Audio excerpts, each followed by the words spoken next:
दिल्लीचे मुख्यमंत्री अरविंद केजरीवालांना सुप्रीम कोर्टाकडून जामीन मंजूर करण्यात आलेला आहे। 10 लाखांच्या वैयक्तिक जात मुचलक्यावर हा जामीन मंजूर झालाय। सीबीआयने दाखल केलेल्या खटल्यात केजरीवालांना अखेर जामीन मंजूर झालाय। केजरीवाल यांचा बाहेर येण्याचा मार्ग यामुळे मोकळा झालेला असून केजरीवालांना फार काळ तुरुंगात ठेवता येणार नसल्याचं सुप्रीम कोर्टाने म्हटलंय। मद्य विक्री घोटाळा केसमध्ये केजरीवालांसाठी हा मोठा दिलासा मानला जातोय। देखिए, ये बहुत बड़ा दिन है, बहुत राहत का दिन है। 5 महीने से माननीय मुख्यमंत्री दिल्ली की जनता की सेवा नहीं कर पा रहे थे। जिस तरीके से वो अरेस्ट होने की वजह से आज माननीय सर्वोच्च न्यायालय ने बेल ग्रांट कर दी है और अब अरविंद केजरीवाल जी शाम को बाहर आएंगे और दिल्ली की जनता की सेवा में पूरी तरीके से। जो गिरफ्तारी को लेकर दोनों जजेस के अपने अलग अलग पॉइंट ऑफ व्यू हैं, दोनों जजेस के अलग अलग व्यूज आए हैं। उसमें डिटेल ऑर्डर आने के बाद मैं उस पर कोई कमेंट करूंगा, लेकिन ये बात तय है कि बेल ग्रांट हो गई है। अरेस्ट पे दोनों जजेस के अलग अलग व्यूज आए। दरम्यान हे सगळं प्रकरण नेमकं काय आहे आपण जाणून घेऊया।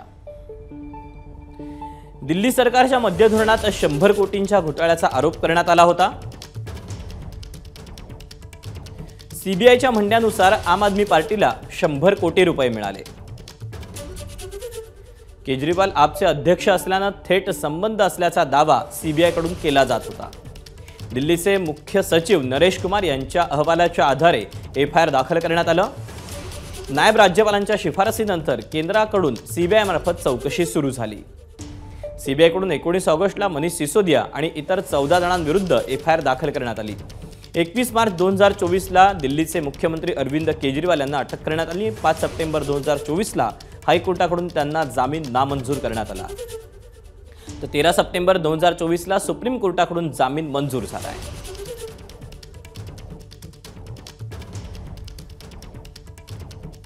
दरम्यान कुठल्या अटींवर हा जामीन मंजूर करण्यात आलाय तर कुठल्याही सरकारी कागदावर मुख्यमंत्री म्हणून सही करू नये। अरविंद केजरीवालांनी 10 लाख रुपयांचे बॉन्ड द्यावेत। केजरीवालांनी खटल्यावर जाहीरपणे बोलू नये आणि विशेष न्यायालय गरज वाटल्यास आणखी अटी लादू शकतं, अशा काही अटी या त्यांना लागू केलेले आहेत। तर केजरीवालांच्या जामीन प्रकरणी शरद पवारांची प्रतिक्रिया आली। शरद पवार म्हणतात केजरीवाल यांना मिळालेल्या जामिनातून एक गोष्ट स्पष्ट झाली की देशात लोकशाहीचा पाया आजही भक्कम आहे। इतक्या दिवसाचा लढा आज सत्याच्या मार्गाने निघाला। अधम मार्गाने एखाद्याला नामोहरम करण्याचा कट लोकशाही बुलंद असणाऱ्या देशात कधीच यशस्वी होणार नाही, अशी भावना।